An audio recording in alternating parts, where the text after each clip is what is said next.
Tayo magluluto ng munggo for dinner. Ito ang ating mga sangkap, malunggay. Ayan, ang ating pork and chicken. Ready na yan.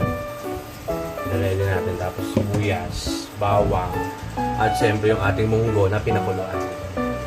So ayan, lalagyan na natin ng ating pork and chicken. Una na ating sibuyas at bawang. Shawi sa mga bagong pasok dyan. ID number, hello. Lagyan na natin ang pork and chicken.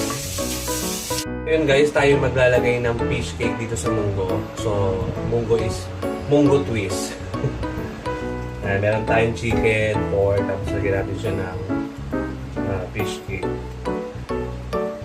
Para mas masarap. Tapos ito din, crab stick lagyan natin.